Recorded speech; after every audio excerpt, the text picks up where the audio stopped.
हाँ मित्रों, मैं एक बार फिर से गुरुजी उपस्थित हूँ। चलते ही बिना समय गवाए शुरू करते हैं। प्रधान शिक्षक परीक्षा की तैयारी करते हैं। आज का विषय है डीएलएड से संबंधित बाल विकास 1 नंबर से। बाल विकास के कितने अवस्थाएं हैं? तो बाल विकास के 3 अवस्थाएं हैं। पहला शिशुअवस्था, जो कि 0 से 5 वर्ष। ऑप्शन के अनुसार देंगे 0 से 5 या 0 से 6 वर्ष देंगे। और बाल अवस्था रहेगा 6 से 12 वर्ष। किशोरावस्था 12 से 18 वर्ष। आगे चलते हैं। शिशुअवस्था कितने वर्ष का होता है?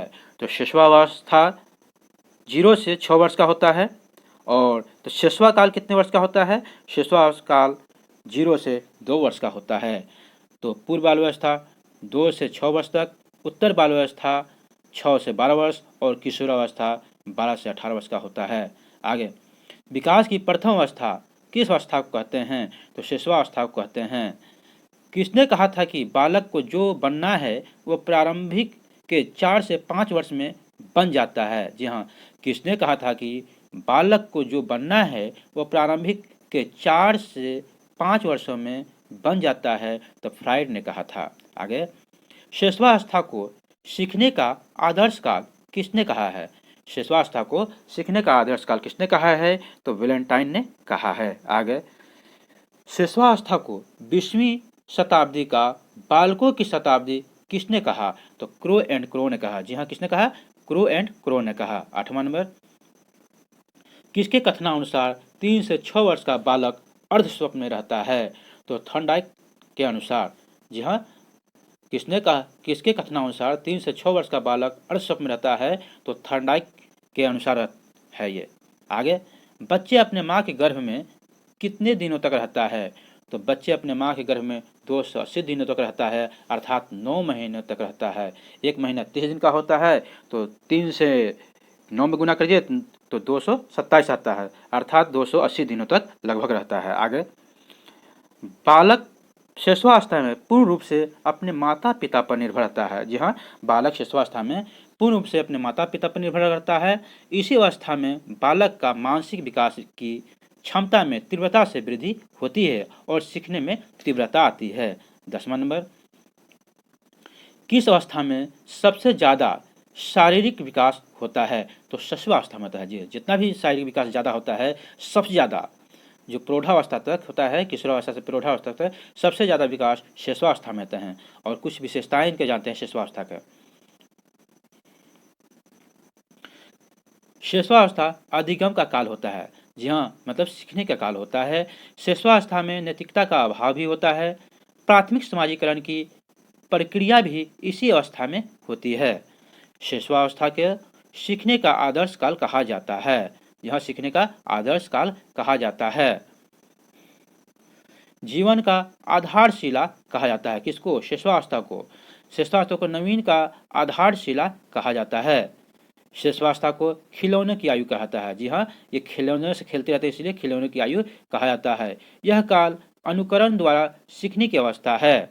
तो शिशुअवस्था संस्कारों के निर्माण की अवस्था है। जी कहा जाता है जितने भी निर्माण करना है शिशुअवस्था में ही किया जाता है।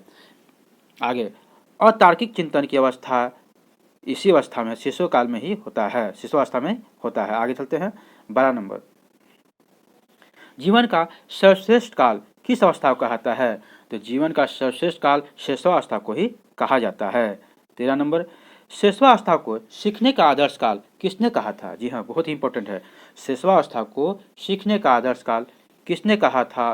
तो वैलेंटाइन ने कहा था। जी हाँ, वैलेंटाइन ने कहा था। आगे, किसके अनुसार शिशुअवस्था में सीखने की गति और विकास की सीमा अन्य अवस्था की तुलना में सबसे अधिक होता है? तो वाटसन के अनुसार होता है। अगर मैं कुछ ज़्यादा तेज बोलता हूँ तो एक बार रिपीट करके आप लोग देख लेंगे। आगे, किसने कहा है कि प्रथम 6 वर्ष का बालक बाद के 12 वर्ष का दुगना सीख जाता है? तो गेस्ले ने कहा था। जी हाँ, किसने कहा था? गेस्ले ने कहा था।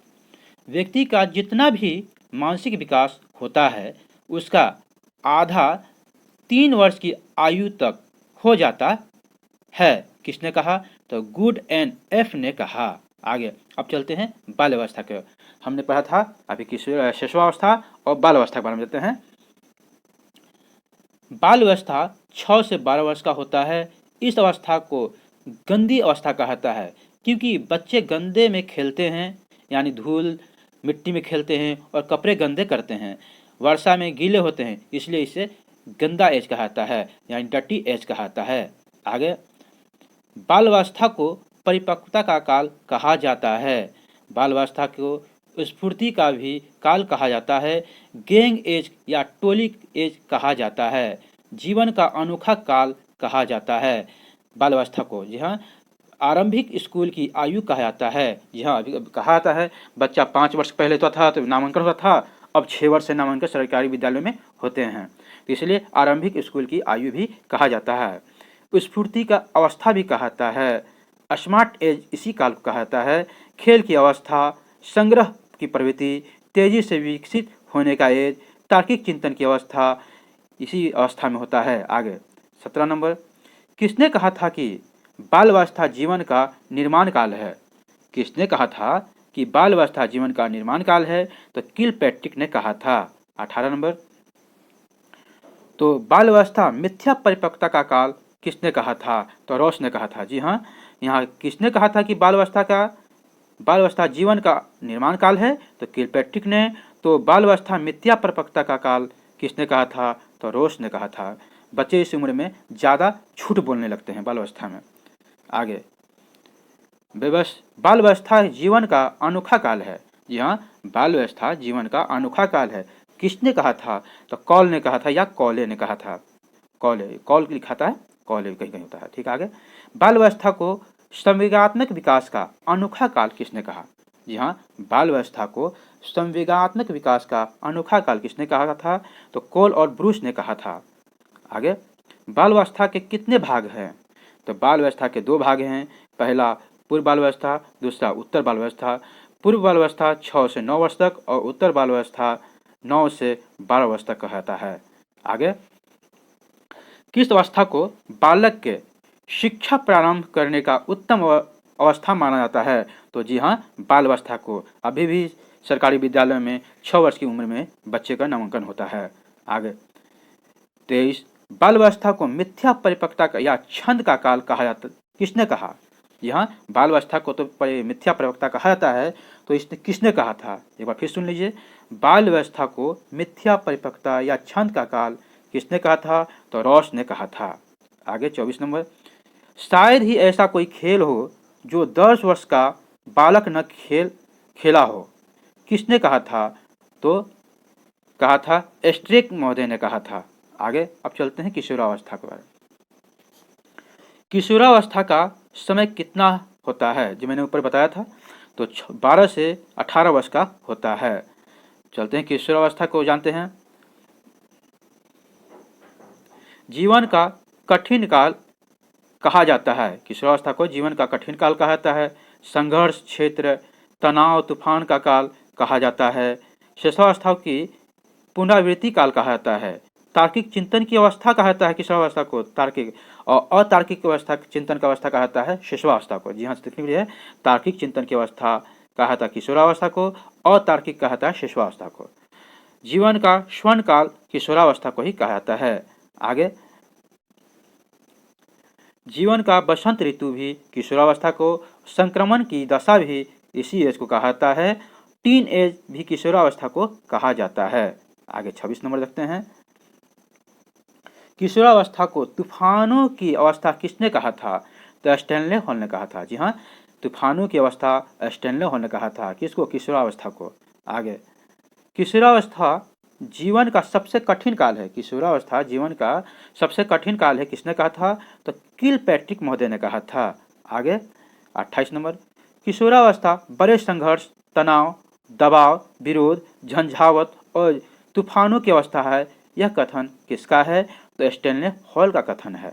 29 नंबर, किशोरावस्था शिशुअवस्था की पुनरावृत्ति का काल है, किसने कहा था? तो रॉस महोदय ने कहा था। आगे 30वां नंबर, किशोरावस्था एक नया जन्म है। किशोरावस्था एक नया जन्म है क्योंकि इसी में श्रेष्ठतर व उच्चतर मानवीय विशेषताओं के दर्शन है। यह कथन किसका है? तो स्टैनले हॉल का है। अभी तक मित्रों लाइक नहीं किए हैं तो एक तो लाइक जरूर आप लोग दे दें। एक ही साथ, ठीक है, आगे बढ़ते हैं। 31 नंबर, किशोरावस्था ही वर्तमान की शक्ति व भावी शक्ति है, आशा को प्रदर्शित करता है। यह कथन किसका है? क्रो एंड क्रो का है। आगे, इस बात पर कोई मतभेद नहीं हो सकता कि किशोरावस्था जीवन का सबसे कठिन काल है या कठिन सीढ़ी है। यह कथन किसका है? तो किलपैट्रिक महोदय का है। फिर सुन लीजिए, इस बात पर कोई मतभेद नहीं हो सकता कि किशोरावस्था जीवन का सबसे कठिन काल है या कठिन सीढ़ी है। यह कथन किसका है? तो किलपैट्रिक का है। आगे 33 नंबर, परिपक्वता शब्द का प्रयोग सर्वप्रथम प्रयोग किसने किया था? जी हाँ, परिपक्वता शब्द का सर्वप्रथम प्रयोग किसने किया था? तो गेस्ले महोदय ने किया था। और यहाँ तक बनने के लिए थैंक यू, शुक्रिया, बहुत बहुत धन्यवाद।